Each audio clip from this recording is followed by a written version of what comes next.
Salut, c'est Paul et aujourd'hui on va parler du dernier one-shot de Tatsuki Fujimoto, Goodbye Eri. Après avoir parlé dans Look Back du métier de mangaka et du chemin pour y parvenir, Tatsuki Fujimoto se concentre dans ce one-shot, Goodbye Eri, sur une autre de ses passions, le cinéma. Très présent dans Fire Punch et Chainsaw Man, le thème du cinéma et ses procédés sont fortement utilisés dans ses différentes œuvres. Fujimoto regarde beaucoup de films, du navet au chef-d'œuvre. Il expérimente et c'est cela qui a créé son génie pour narrer des histoires surprenantes, avec un rythme parfait, couplé à des dessins pour lesquels il a travaillé toute sa vie, depuis son enfance. Si Loubak nous parle plutôt du dessin, Goodbye Eri lui montre la voie, l'histoire, le scénario qui est nécessaire à la réussite d'une œuvre. Le one-shot commence lors de l'anniversaire de Yuta, le protagoniste, lorsque ses parents lui offrent un smartphone et que sa mère lui demande avec de filmer ses derniers instants de vie.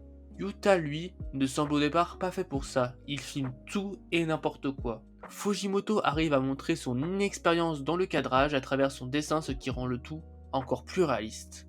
On y voit également l'approche de la fin progressive, sa mère enchaînant les problèmes de santé et Yuta et son père être de plus en plus tristes par les événements.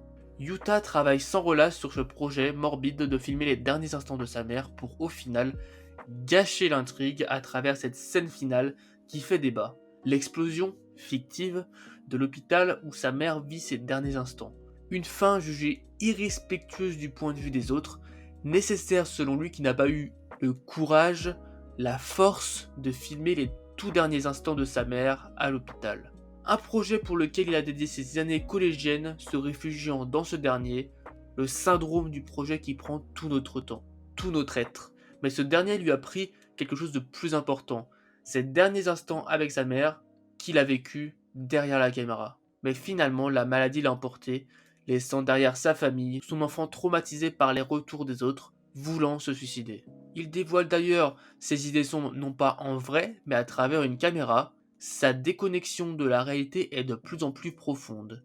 C'est alors qu'il rencontre Eri, une fille mystérieuse qui semble détachée encore plus du monde réel que lui, et qui est la seule fan de son film. Elle passe ses journées à regarder des films et va emmener avec elle Yuta dans ce bâtiment abandonné, dans cette déconnexion entre réalité et fiction, entre navet et chef-d'œuvre.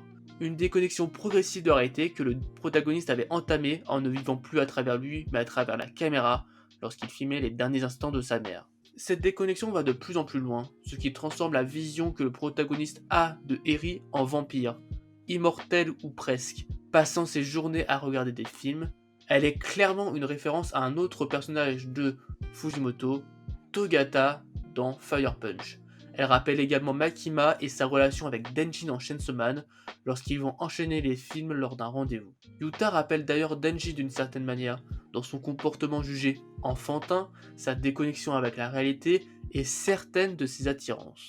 C'est alors que lui vient une idée, filmer ses moments de vie avec Eri. C'est à travers cela qu'il va revivre, sa passion va renaître, passant cette fois-ci ses années lycéennes à terminer ce projet, mais en s'enfermant au final de plus en plus dedans.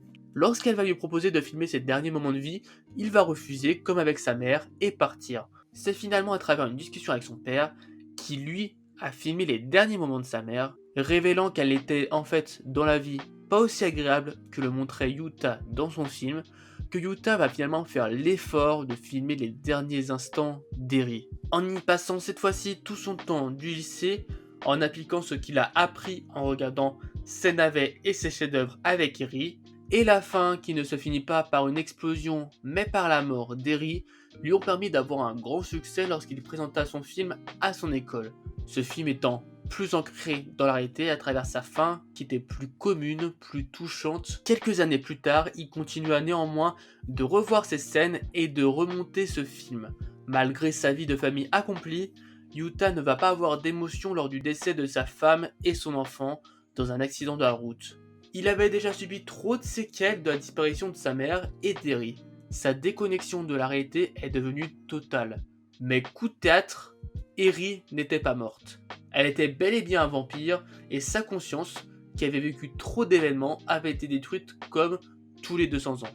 On a là à faire un dilemme se rapprochant à un autre présent dans Fire Punch où les immortels pensaient au suicide car ils avaient vécu tout, trop longtemps, et qu'au final, ils enviaient les humains qui ne vivaient pas plusieurs siècles. La nouvelle Eri s'est rappelée de Yuta grâce à une lettre de la précédente qui lui était auto-destinée, permettant qu'elle revisionne le film de Yuta sur elle, lui permettant de se rappeler de qui elle était.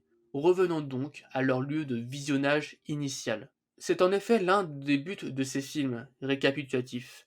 Donner l'image que l'on souhaite d'une personne entre fiction et réalité. Un monde existe, mais il permet néanmoins de se rappeler de ces personnes. Choisir entre filmer ces instants et pouvoir les revoir par la suite ou les profiter pleinement sans caméra, c'est là aussi un dilemme assez compliqué. Yuta était trop rentré dans la fiction et n'était jamais revenu à l'endroit où il se voyait, subissant donc seul la fausse mort d'Eri. Il décide alors de ne plus la revoir, de lui dire adieu, peut-être dans un élan de retour à la réalité, mais lorsqu'il sorta, sa jeunesse déconnectée revient avec l'explosion de ce lieu, une référence à la fin de son film initial sur sa mère, qui semble vouloir définitivement dire que c'est fini entre Yuta et Eri. Que peut-on conclure de cette histoire si particulière? Je dirais tout d'abord que c'est réussi, les événements ont du sens, les personnages très vite attachants et le style de dessin lorsque Yuta filme est intéressant. Le rythme du one-shot est assez particulier, profitant encore plus de longues pages répétant des scènes que dans ses autres œuvres, mais cela marche également. Enfin, ce one-shot permet donc d'allier le scénario à l'image, et c'est en ça qu'on peut le lier à Look Back, en plus des événements tragiques et touchants qui s'y passent, où le protagoniste doit essayer de se relever par la passion qui l'anime.